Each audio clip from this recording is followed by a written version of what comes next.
जिंदगी में मैंने जब से चिरागे ओलिया जगाई है, तब से मैंने ठोकर नहीं खाई है। यहाँ मटका बहुत सा रखा हुआ है। सूफियात की रवांगी दिल में जब से जग गई है, नफरत मानो मेरी मोहब्बत में बदल गई है। दरगाह के बगल में जस्ट पेड़ है और उस पर मैं नोटिस कर रहा हूँ बहुत ज़्यादा मटके लगे हुए हैं। तकदीर मेरी कुछ इस तरह से खुल गई है, जैसे मानो कि जिंदगी मेरी रोशन हो गई है।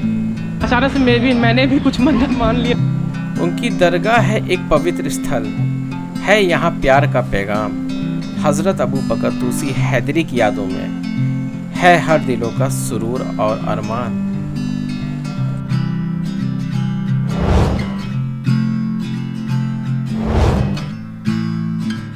सुबह का बज रहा था 11। अब हम और मम्मी और छोटा भाई मटिया मेरे से नाश्ता करके निकल रहे थे दूसरे टूरिस्ट स्पॉट पर जाने के लिए। लेकिन दिल्ली एक ऐसी जगह ना जहाँ आप एक जगह जाएंगे ना तो रास्ते में बहुत कुछ देखने को मिलता है। अभी फ़िलहाल हम लोग यहाँ से चले। हमें ये स्ट्रीट काफ़ी हसलिंग बसलिंग है और इसके बाद चांदनी चौक भी बहुत ज़्यादा भीड़ रहती है वहाँ भी।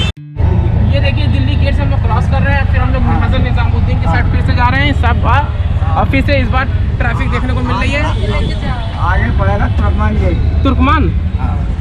अगर आप मेरा पिछला वीडियो देखे होंगे तो आपको मालूम होगा ये रास्ता कहाँ जाता है। ये हज़रत निज़ामुद्दीन दरगाह भी जाता है, ये हुमायूं का मकबरा भी जाता है और ये प्रगति मैदान भी जाता है।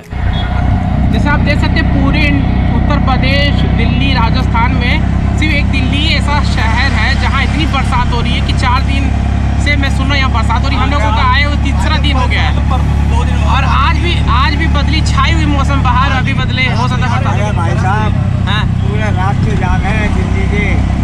और वही हम लोगों की तरफ लखनऊ बनारस के साइड एकदम धूप निकली हुई खिलखिलाती हुई। हमने वहाँ फ़ोन किया, अपने भाई से बातचीत की, बोल रहे तुम लोगों के बरसात हो रही है मज़ा लो, हम लोगों के तो चिलचिलाती गर्मी, बाहर जाने में भी डर लग रहा है। आप सही समझ रहे होंगे, मैं दिल्ली तभी आया था जब दिल्ली झीलों का शहर हो चुका था। हाँ, लगातार 4 दिन से बरसात हो रही थी और मौसम सच माने में इससे बेहतरीन खुशनुमा होगा ही नहीं। कहीं कहीं पानी भरा था तो कहीं कहीं सुकून भरा रास्ता था। अब ये हम लोग आगे चल रहे थे प्रगति मैदान की तरफ, लेकिन हमको मालूम नहीं था हम उस साइड क्यों जा रहे हैं और क्यों हमको वहाँ जाना पड़ेगा, जबकि हमारा प्लान कहीं और जाने का था। चलिए शुरुआत से आप वीडियो देखेंगे तब आपको पता चलेगा, आखिर तक देखते रहिएगा। ये बता रहे थे इस रूट पर जहाँ हम लोग क्रॉस कर रहे हैं, यहाँ 4 दिन पहले इतनी बरसात हुई थी कि यहाँ पानी से निकल कौन सी जगह है ये? समझ लो दिल्ली झीलों का शहर बन गया था और आपको मालूम नहीं होगा, कहीं भी आप जहाँ जाओगे पता नहीं कहाँ कहाँ पानी लगा हुआ था। ऐसा था वहाँ का सीन। मुझे लगा था आज थोड़ी सी धूप निकल जाएगी और मौसम हो सकता है सही हो जाए, लेकिन मौसम तो ठीक है लेकिन बरसात नहीं हो रही, अच्छा है। अगर ज़्यादा बरसात हो जाएगी तो यहाँ बाढ़ आ जाएगी। इस समय लोग यही चाह रहे हैं, दिल्ली में लोग चाह रहे हैं कि बरसात ना हो, यूपी वाले इंतज़ार कर रहे हैं कि कब बरसात होगी। यहाँ तक बरसात, यहाँ तक पानी भरा हुआ था जहाँ पता नहीं है।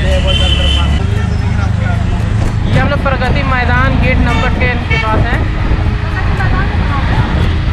ये प्रगति मैदान है, ये बगल में सुप्रीम कोर्ट भी आगे, ये सुप्रीम कोर्ट है इधर।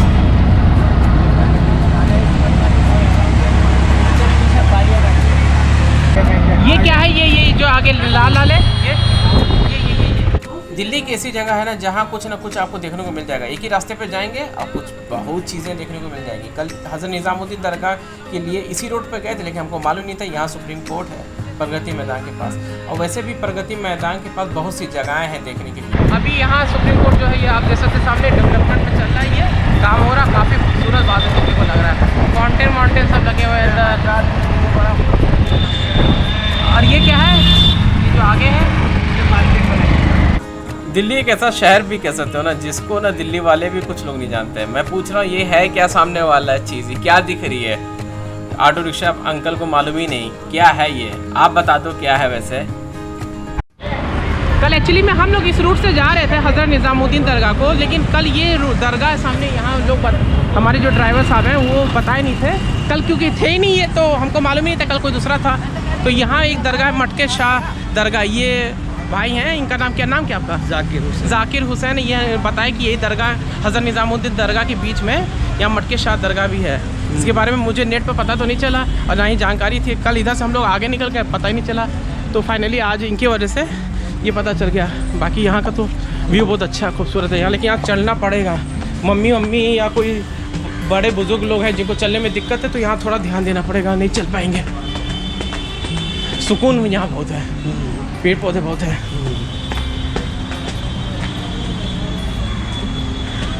यहाँ चप्पल उतार देंगे हम लोग और फिर अंदर चलेंगे।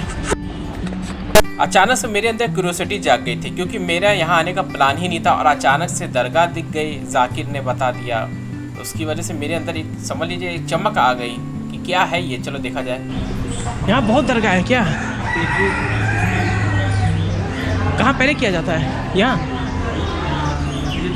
नाम लिखा है, जिनकी दरगाह है उनका नाम लिखा है। हज़रत शेख अबू बकर तूसी हैदरी कलंदरी रहमतुल्लाह उफ़ मटके शाह उर्स की आप अंदर हो सकते हो, आप अंदर हो। दिल्ली की बहुत सी प्रसिद्ध दरगाहों में से एक है ये बाबा मटके पीर की दरगाह, जो कि प्रगति मैदान के जस्ट बगल में पड़ती है और हज़रत निज़ामुद्दीन बाबा की दरगाह यहाँ से 5 किलोमीटर की दूरी पर है। नियरेस्ट मेट्रो स्टेशन जो है प्रगति मैदान पर है। बाबा जी की दरगाह टीले पर पड़ती है, इसलिए आपको यहाँ सीढ़ी से होके जाना पड़ेगा। जब आप अंदर जाएंगे तो आपको पेड़ों पर सबसे पहले मटके देखने को मिलेंगे, फिर और अंदर जाएंगे तो ज़ायरीन मिलेंगे। अब बाबा जी की मज़ार के ऊपर भी मटके मैंने देखा जब मैंने सलाम करके वो बाबा जी को उठा। तो वैसे भी मेरे अंदर क्यूरोसिटी थी जानने के लिए आखिर ये स्टोरी क्या है मटके की। चलिए इसको जाना जाए। मैं यहाँ दरगाह पे आया था मटके शाह बाबा के, तो मैंने अभी नोटिस किया यहाँ मटका बहुत सा रखा हुआ है और नाम भी मुझे मटके शाह थोड़ा सा समझ नहीं आया, तो मैं यहाँ खादिम साहब से बात कर रहा हूँ। हज़रत का जो असल नाम है, पूरा कंप्लीट नाम जो है वो है हज़रत शेख अबू बकर तूसी हैदरी कलंदरी अलमारूफ मटके शाह रहमतुल्लाह। अच्छा, अबू बकर आपका नाम है, तरतुस्मुल ईरान के आप रहने वाले हैं। हैदरी कलंदरी आपका सिलसिला है, ख़ानदान है। हाँ। सभी लोग आपको मटके शाह या मटका पीर बाबा के नाम से जानते हैं। मटके शाह मटका पीर आपका लक़ब है। हाँ। और हज़रत की जो ज़मीन है ये पूरी 4.25 एकड़, इसको मटका पीर के नाम से पूरी दुनिया में जाना जाता है। हाँ। हज़रत हमेशा अपने पास एक मटका रखा करते थे और मटके का पानी जब लोगों को पिलाया करते थे तो लोगों की परेशानियां दूर होती थी, उनको शिफा होती थी और ये करामात ज़ाहिर थी हज़रत की। उसके बाद हज़रत जो है गुड़ और चना लोगों में तकसीम किया करते थे। जो भी लोग यहाँ मुरीदान आया करते थे या जो भी परेशान लोग आते थे या जो भी खानकाह में आपके आते थे, उन्हें गुड़ और चना तकसीम किया करते थे और कभी कभार आप शरबत भी बना करके लोगों को पिलाया करते थे। हाँ, हाँ। इसीलिए आपको मटके शाह मटका पीर के नाम से दुनिया जानने लगी।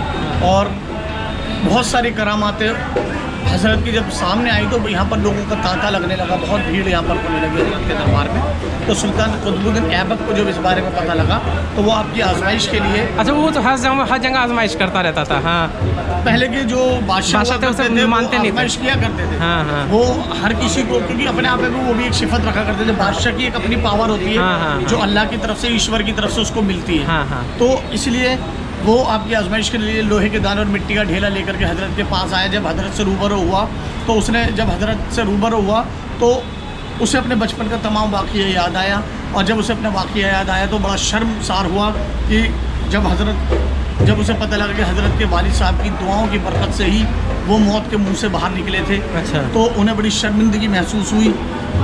उसके बाद उन्होंने बहुत देर हज़रत से बात की। हज़रत ने उनके लिए दुआएं की, उनको बहुत सारी शिक्षाएं दी कि आप इस तरीके से शासन करिए, इस तरीके से धर्म देख करके लोगों का फ़ैसला ना करिए।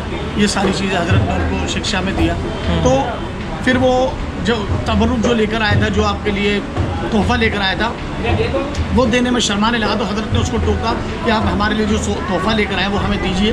तो वो शर्माने लगा तो हज़रत ने उसकी लाज रखते हुए अल्लाह से दुआ की और जो वो मिट्टी का ढेला तो असली गुड़ की भेली में तब्दील हो गया और जो लोहे के दाने तो असली चने में तब्दील हो गए, भुने हुए में।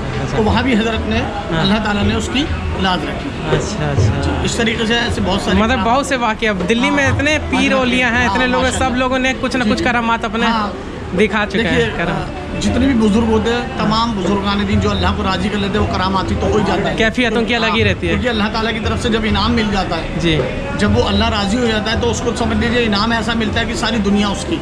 हाँ हाँ हाँ। तो बस वही सारी जो चीज़ें पीर होती के है। पास जाता है उसके पास पूरी जी, दुनिया जी। मिल जाती है। जी हाँ, जो सही रास्ते पे चलेगा, अल्लाह को दुनिया राजी में। करने के, हाँ, हाँ। अल्लाह ताला जिससे राजी हो जाएगा उससे तो सारी दुनिया राजी है। सही बात है। और दुनिया में जो चाहे वो कर सकता है। हमारी भी ख्वाहिश यही रहती है कि इनके दिल में हमारे लिए थोड़ी सी जगह हो जाए तो हमारे लिए काफ़ी है, पूरी दुनिया। बेशक बेशक बेशक। और मैं- मुझे लगता है कि मैं यहाँ आज आ गया हूँ, ये जी, भी जी। बुलाए होंगे तभी मैं आया, क्योंकि हाँ, मुझे मालूम ही नहीं था। मैं हमेशा आने- हमें घर से नियत करके निकलना चाहिए कि हम फला वली के आस्थाने पर जा रहे हैं, वलियों की ज़ियारत के लिए जी, जा जी। रहे हैं। तो अल्लाह ताला हमें भी कुछ हमारी भी मुरादों को, हाँ। हमारी भी दुआओं को अल्लाह ताला और कबूल गलती को करे। माफ़ करे हमारी। हाँ, अल्लाह ताला हमारी गलतियों को, गुनाहों को माफ़ करे, क्योंकि ये इंसान एक हमेशा गलती गुनाहों करेगा। का हाँ, पुतला है। तो कुरान शरीफ ने हाँ, फरमा जब दिया कि पैदा हो गए इंसान तो से गलती करना गुनाह शुरू। होते हैं। लेकिन अच्छा मुसलमान और अच्छा इंसान वो है जो वक्त रहते हुए तौबा कर ले और जल्द से जल्द तौबा कर ले, अपनी तो गलती का एहसास हो हमें- जाए। हमें चाहिए कि वली के कराम, वली के कराम दरबार में जब भी जाएं, हमारी नीयत ये होनी चाहिए कि अल्लाह ताला तू हमें भी इनकी तरह पाक साफ कर दे, हमें भी उसी रास्ते पर चला जो जिस इनके रास्ते, पर- सिरातुल जिस मुस्तकीम। रास्ते पर ये चले, सिरातुल नबी अकरम मुस्तकीम सल्लल्लाहु है। अलैहि वसल्लम के रास्ते पर ये लोग चले, उसी तरीके से तू हमें भी चला, हमें भी हाजी बना दे, नमाजी बना दे, हमारी नस्लों को हाजी नमाजी बना दे, और नेक राह पे चलने वाला, नेक ईमान वाला अच्छा इंसान बना दे। अच्छा, अब बात करते हुए अचानक से मेरे दिमाग में ख्याल आया था, ये बाबा ये यहीं के दिल्ली के हैं कि कहीं बाहर नहीं, से? नहीं, हजरत जो है हाँ। ईरान से तशरीफ अच्छा, ये भी ईरान से हैं, जैसे अमीर खुसरो। जी हाँ, हाँ। तमाम वली इकराम ज्यादातर बाहर से तशरीफ लाए थे यहाँ हाँ, पर, हाँ, हाँ। क्योंकि उस वक्त पर दीन इस्लाम यहाँ था नहीं, हाँ। हाँ, तो दीन इस्लाम इन्हीं लोगों ने फैलाया था। अच्छा, ये भी ईरान से हैं? जी जी हाँ, आप ईरान से तशरीफ अच्छा, लाए थे अच्छा, अच्छा। दिल्ली के अंदर। चलिए, बहुत अच्छा लगा आपसे मिलकर। हैं, आपने मुझे इतना कुछ बताया। और यहाँ मटके शाह बाबा के बारे में भी देखिए, आप देख सकते हैं चारों तरफ मटका भी है। जी जी हाँ, ये मुराद यहाँ आए तो कैसे, जैसे कुछ यहाँ का जैसे होता है जैसे कोई हर जगह जगह पे कुछ ना कुछ कैफियत तो होती है, लेकिन अलग अलग, जैसे साबिर पिया के हम लोग जा रहे थे, वहाँ लोग बोलते हैं वसवसा दूर हो जाता है। जी जी जी। और कुछ अजमेर शरीफ में मुरादें पूरी हो देखिए, हाँ।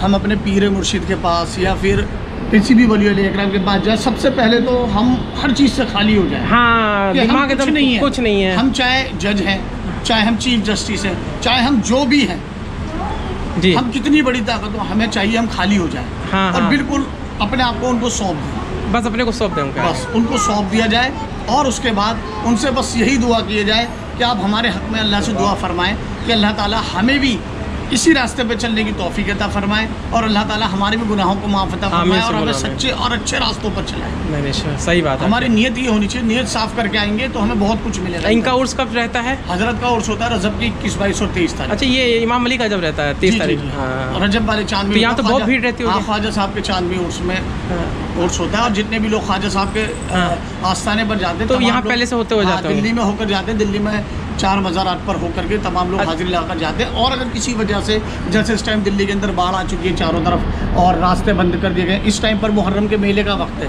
हाँ, इस मुहर्रम टाइम आ पर रहा है। हज़ारों की तादाद में भीड़ यहाँ होनी चाहिए थी, हाँ, हाँ। लेकिन दिल्ली के तमाम रास्ते बंद होने की वजह से जो बाहर से लोग आ रहे थे, मुख्तसर से लोग आ पा रहे हैं, तो इस वजह से यहाँ पर भीड़ नज़र नहीं आ रही। फिर भी लोग बाहर से आ रहे हैं, तो इस टाइम पर बहुत ज़्यादा भीड़ होनी चाहिए थी।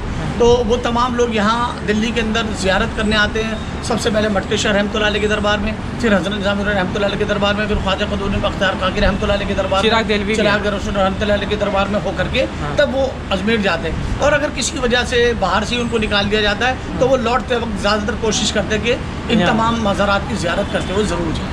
ये मेरी ज़िंदगी में पहली मर्तबा है कि मैं ये दरगाह पे आया हूँ। हज़रत निज़ामुद्दीन की दरगाह पे कल मैं गया था तो तीसरी बार हो गया था, लेकिन यहाँ मेरा फर्स्ट टाइम है और काफ़ी सुकून है। यहाँ पेड़ पौधे आसपास बहुत हैं, अल्हम्दुलिल्लाह, ये बहुत बड़ी हरियाली सुकून है, वाला, शांति हाँ, है। ये शुरू से ही यहाँ पर हरियाली रही है, हाँ। क्योंकि ये 700-800 साल पहले जमुना का एक किनारा था। अच्छा अच्छा। यहाँ से पूर्व साइड से यमुना नदी बहा करती थी। अब तो जमुना नदी करीब 3.5-4 किलोमीटर आगे जा चुकी है, हाँ हाँ। लेकिन उस वक्त पर अभी प्रगति मैदान की खुदाई हुई थी तो हज़ारियों ट्रक उसमें से रेत निकला था।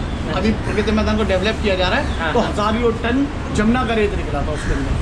अच्छा, देखिए इतना चीज़ इन्होंने बता दिया। अचानक से मेरे को तो दिमाग में ख्याल भी नहीं आया था कि क्या क्या पूछना चाहिए। ये तो मटका मैंने देखा तो मटके की वजह से इनका सब पता चला। एक चीज़ और भी दिमाग में है मेरे, इनका नस्बत मतलब जैसे इनका क्या इमाम हुसैन से है, इमाम अली से? सबका जाकर के शिजरा हाँ। नबी अकरम सल्लल्लाहु अलैहि वसल्लम से मिल जाता है, हाँ। और आप असल नस्ल हज़रत अज़ीज़ रज़ियल्लाहु अन्हा की आल से है, बीवी फातिमा ज़ोहरा की आल से है। अच्छा। असल नस्ल अच्छा, आप आले रसूल हैं। हाँ मैं सब समझ गया, अहले बैत। जी, अच्छा अच्छा, अहले बैत। हाँ, इमाम हुसैन। जी जी जी। तब बहुत अच्छा है, बहुत अच्छा लगा, बहुत अच्छा लगा आपसे मिलकर। शुक्रिया हाँ इतना कुछ बताने के लिए।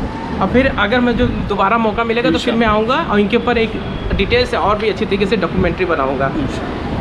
चलता हूँ मैं यहाँ से। अगर किसी को मेडिटेशन करना हो दिल्ली में तो सच माने में बताऊंगा ये जगह से अच्छी कोई जगह हो ही नहीं सकती। मज़ार मुबारक के पास इतनी सुकून और शांति थी कि बता नहीं सकता। एक खिंचाव था और यहीं इतने ज़्यादा एक यूनिक चीज़ भी देखने को मिल रही थी। मटके यहाँ कितने ज़्यादा थे। जैसे आप ये देख सकते हैं दरगाह के बगल में जस्ट पेड़ है और उस पर मैं नोटिस कर रहा हूँ बहुत ज़्यादा मटके लगे हुए हैं। जैसे यहाँ तो मटके हैं। अब खादिम साहब बताए भी मटके का क्या है ये वजह। जैसे जिसकी मन्नत पूरी हो जाती है ना तो हाँ। उनको पेड़ पे ला के यहाँ टांगना पड़ता है, यहाँ कहीं भी टांग दो आप। हाँ। तो यहाँ करना पड़ता है जिसकी मन्नत पूरी हो जाती है। अच्छा, मन्नत जो करेगा उसकी पूरी जाएगी यहाँ के बांध है बांधना पड़ेगा। चलिए शुक्रिया। पेड़ पे भी यहाँ आकर अचानक से मैंने भी कुछ मन्नत मान ली है, लेकिन बता नहीं सकता, वो तो बाबा जान रहे हैं। लेकिन अब हम लोग यहाँ से चल रहे हैं, काफ़ी ज़्यादा अच्छा लगा। ये देखिए यहाँ भी आप देख सकते हैं बाबा के दरबार के जस्ट बगल में यहाँ भी पेड़ है, यहाँ भी मटका लगा हुआ है। और जैसे लोग बता रहे हैं कि मटका का यही है कि जो लोगों की ख्वाहिश पूरी हो जाती है और जो इच्छा रहती है पूरी हो जाती है तो लोग यहाँ के मटका बांध के जाते हैं। कलावा भी बांध देते हैं। ये सब भी आप देख सकते हैं यहाँ लोग बांधते हैं। कलावा बांध सकते हैं।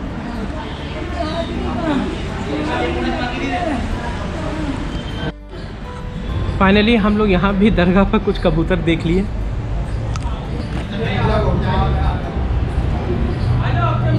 हाँ आ रहे तो यहाँ पे दरगाह देख लिया। अरे वो हमसे नज़दीकी रहते हैं, दूर नहीं रहते हैं। हम खुद कबूतर वो पाले हैं ना। सलाम अलैकुम। ये किसकी दरगाह है? खलीफा है इनके, बाबा मटके शाह के खलीफा। अच्छा, खलीफा ये है। हजरत शेख रहीमुद्दीन इराकी रहमतुल्लाह अलैह। अच्छा, ये जैसा मटके शाह के खलीफा, ये बाबा मटके शाह के खलीफा हैं ये। अच्छा, चलिए फिर दोबारा आएंगे इंशाल्लाह तो फिर बनाएंगे इनके ऊपर। चलिए चल रहे हैं यहाँ से। हाँ, अस्सलाम वालेकुम। मुक़द्दस दर की कैफियत ही ऐसी होती है कि रूह आपकी तरोताज़ा हो जाती है।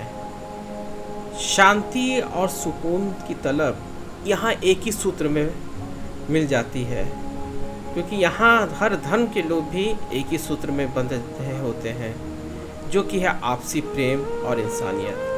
एक बात और ख़ास है बाबा मटके पीर की कि यहाँ आपको आसपास एकदम हरियाली और चिड़ियाओं को चहकने की आवाज़ें बहुत सुनाई देंगी, जो दिल में आपके एक अलग ही ऊर्जा और सुकून प्रदान करेगी। बाबा जी की स्टोरी तो वैसे बहुत ही दिलचस्प थी जो खादिम साहब ने बताया, लेकिन कुछ मैं भी बताना चाहता हूँ। बाबा जी जब आलमे वजद में आ जाते थे तो लोहे की सलाखों को आसानी से मोड़कर उसे हार या चूड़ियों की शक्ल में तब्दील कर लेते थे। यहाँ हज़रत शेख जमालुद्दीन चिश्ती हंसवी रहमतुल्लाह भी आया करते थे और बाबा जी को बाज़े सफ़ेद का लक़ब भी दिया था। यहाँ हज़रत निज़ामुद्दीन औलिया भी कई बार आया करते थे और इनकी महफिल समा में तशरीफ़ में रहते थे। ये एक ऐसी जगह है जो बहुत व्यस्त सड़क के बीच में है, लेकिन फिर भी शांति का माहौल यहाँ को महसूस होगा। भक्तों में कोई आपको आपस में भेदभाव नहीं दिखेगा यहाँ। तो हम लोग इसमें मटके शाह बाबा जो हैं, जो हज़रत निज़ामुद्दीन दरगाह से पहले इनकी दरगाह पड़ती है, वहीं से हम लोग क्रॉस कर रहे हैं, क्योंकि इस समय आज हम लोगों को कहीं और भी जाना था, इसलिए टाइम नहीं मिल पाया कि बाबा के जो खलीफा हैं उनके ऊपर थोड़ा सा वीडियो बना सके, क्योंकि उसके लिए भी थोड़ा सा टाइम चाहिए और जानगा उनके बारे में डिटेल इन्फॉर्मेशन चाहिए, जो कि इतने उसमें पॉसिबल नहीं हो पाता टाइम में।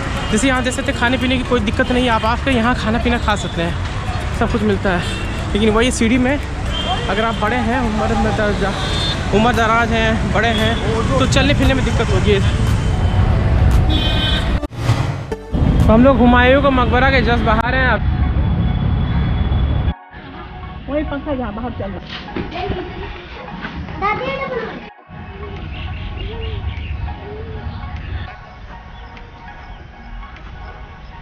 तो इस समय हम ईसा खान के मकबरे के बगल में हैं। मोर वोर्स बोल रहे हैं और ये मुझको लग रहा है जैसे लग रहा है मस्जिद है।